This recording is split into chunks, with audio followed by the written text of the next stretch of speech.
along with Ty Gill. Ty, your thoughts about the sluggish Dutch so far? Well, they were unfortunate, and you could see them building up their attack but being frustrated by a very hard-working South Korean team. But Bergkamp's class just shows through, and when you watch him working, so much attention then goes over to Bergkamp, it leaves guys like Overmars and Koku open to score the goals. Ty, let's take a look at some earlier action now. Mexico still on track to make the elimination round. It was Wilmots for Belgium. He put them up 2-0. That's his second goal. And then perhaps the goal of the World Cup. In a 7-minute span, the Mexicans scored twice. And Ty, what a job by Blanco. Well, Tomo Blanco there to finish it off on a fantastic cross by Ramirez. And Blanco, as you see, he leaves his feet to be able to reach this ball, plucks it straight out of the air with the outside of his left boot, and those white shoes come through for Blanco. Indeed they do. And Mexico picks up a point with the tie. And the standings in Group E right now show Mexico ahead, but Holland would jump into a tie if they can hang on and beat South Korea.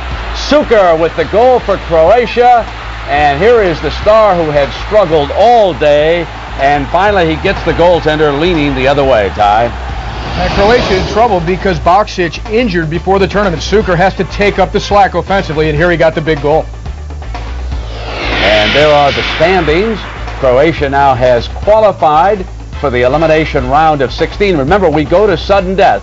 You have to finish in one of the top 2 spots in your group to advance. There are 4 teams that have qualified already for the round of 16, including the host France, Brazil, Nigeria, and Croatia. We're going to check in on the United States team. Tomorrow they take on Iran. 2:30 Eastern Time is when we start, and we'll be right back. Well, against the backdrop of criticism and backbiting, the United States team is preparing for tomorrow's showdown against Iran. Now, for the Iranians, this is the match of the century. For the Americans, perhaps survival is a more apt description of their plight right now. Jeremy Schaap has more from France. For the most part, the political ramifications of its game against Iran are lost on Team USA. The soccer ramifications are not. We have to play for a win. We would be very disappointed even with a tie. So this is a game where we must get the 3 points and keep the Yugoslavia match very much alive for our hopes to go forward. To boost his offense, Sampson will start Tab Ramos. One of Team USA's most gifted playmakers, Ramos will work with forward Eric Winalda to get behind Iran's defense. When it clicks, it clicks. You know, I can't explain it, but it's good to be out in the field with him, and he said that. He said it felt good to combine a few times. Some of those, I mean, it just felt like I know what you're thinking and you know what I'm thinking, and that's so very vital when you're trying to break down defenses. Team USA practiced here at Stade Gerland this morning on a field Frankie Haydock called perhaps the finest he's ever seen. He'll see plenty of it tomorrow, Brent, when he makes his first start ever in a World Cup. All right, Jeremy, thank you very much. Ty, Ramos in the lineup. Any other changes you see? I think for sure Frankie Haydock will be out on the right side to exploit his incredible speed. He has world-class speed, and that's part of this 3-6-1 setup. You have to get your midfielders forward. He could do it, but also in the midfield you could see Joe Max Moore, and there is a question of whether Eric Winalda, in fact, will start up top. Yeah, that'll be very interesting. Again, our coverage tomorrow of the United States-Iranian match begins at 2:30 Eastern Time right here on ABC, and along about 3 o'clock, they'll drop the ball, but we'll have all the pregame festivities at 2:30. Frustration for the Dutch before they finally strike twice against South Korea. Second half is next.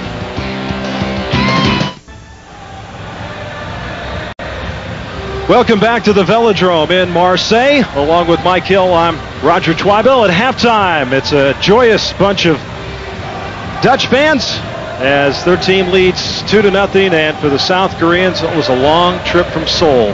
Mike? Yes, and it might be 13th time unlucky for them as well in a World Cup finals. As we look at the statistics at the for the first half, and Holland 10 shots, South Korea just coming up with 5.